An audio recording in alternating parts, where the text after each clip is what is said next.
Dins d'aquesta estratègia clara, consideres interessant que la gent, les empreses, registrin marques a internet, o sigui, els seus propis dominis? Evidentment sí, evidentment, i com a cambra ara ja no ho fem perquè entenem que el tema és més madur i ja hi ha empreses que es dediquen a això, però ara fa 10 anys, per tant estic parlant dels inicis de la xarxa d'internet, un dels serveis que la cambra feia és ajudar les empreses, conscienciar-les i ajudar a registrar el seu nom a internet. Creiem que segueix tenint sentit i dintre d'aquesta estratègia que dèiem amb uns objectius clars, si jo ara tinc la botiga amb un nom però dintre d'aquesta estratègia vull crear una línia de productes o vull crear, diguem, una secció específica i li vull donar, perquè internet crear una secció o una línia de productes no vol dir crear una empresa nova, sinó em permet jugar amb, doncs ara vaig a crear un portal o vaig a crear una subhome o el que sigui amb aquest domini, per tant amb aquesta línia, amb aquest disseny, etc. Per tant, amb aquesta previsió estratègica també, si tinc previst certes actuacions d'aquest tipus, evidentment una de les primeres accions és registrar, perquè ens hem trobat amb empreses i en casos de que volen tirar una línia s'han trobat que jo ja està registrat a internet, el seu nom ja no pot fer res, pot imaginar-se un altre domini, però evidentment no podrà canviar, el pot comprar, no? Però és costós. Ja. Una bona opció per les pimes pot ser externalitzar els seus servidors, els servidors de les empreses, amb servidors dedicats? Evidentment, és una opció.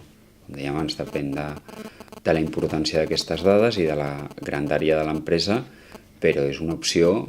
Evidentment, aquí l'empresa el que ha de negociar i el proveïdor li ha de garantir és uns nivells de servei, una disponibilitat, etc. No? Però és una opció molt vàlida i que és d'aquelles que és fàcilment calculable per l'empresa el retorn, no? De el que costa tenir-ho fora i el que em costaria tenir una persona, tenir els servidors, etc. No? I amb el tema de l'allotjament de la pàgina web, és crític que funcioni 24 hores? A veure, si volem anar a una estratègia clara de venda a través d'internet, tenim un pla de màrqueting, evidentment sí, que és bo. Que, a veure, 24 hores o més enllà del que normalment podem obrir la nostra empresa, no? Perquè és internet ens dona dues facilitats, una, vendre a tot el món, l'altra, donar un servei millor, i dintre aquest millor està el 24 hores. Però clar, depèn què vulguem donar 24 hores. Depèn què, si volem contestar online les 24 hores vol dir uns costos també. Si volem qualsevol producte que ens demanin a qualsevol hora, enviar-lo a qualsevol hora, s'ha de valorar. Potser no té sentit enviar un producte a les 3 de la matinada o esperar l'endemà a les 8, no? Depèn de cada sector i cada producte. Si són productes de primera necessitat en quant a emergències, no alimentàries, no? O sigui, són productes que si el temps és un factor important, potser sí que aquesta empresa ha de tenir un servei 24 hores, però d'atenció i de logística. Una tenda que li compren unes sabates per internet, no crec que ningú li demani a les 3 de la matinada si aquella sabatilla és millor o quan la podrà tindre, no?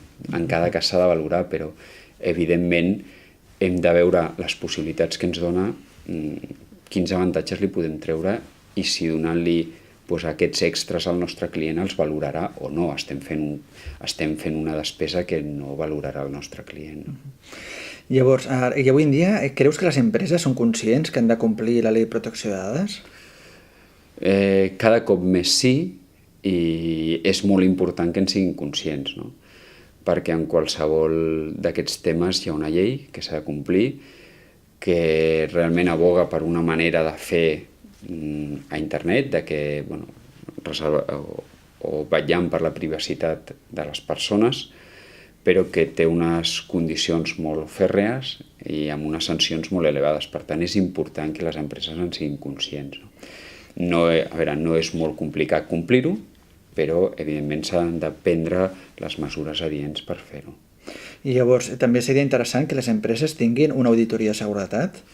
Seria important, no només amb el tema LOPD, l'SSI, el tema de correus electrònics, sinó fins i tot més enllà amb tot el que pot ser la seguretat de la informació del que tenen dintre l'empresa en temes d'ordinadors, no? Per dir-ho d'alguna manera planera, perquè evidentment qualsevol enrenou que els hi passi pot ser molt costós a nivell de l'empresa. Avui en dia qui no ha dit el dia que se'n va la llum i els servidors cauen, ostres, i ara què faig, no? Ara, bueno, faig 2 o 3 coses i quan he acabat les 2 o 3 coses i he passat una hora ja a veure què faig, no? I el telèfon, ostres, tampoc va, la centraleta s'ha caigut, o sigui, depenem molt de disposar dels ordenadors i no de l'ordenador perquè tingui teclat, sinó per tots els fitxers i tota la informació i tots els aplicatius que hi ha darrere. Per tant, el tema seguretat és molt important.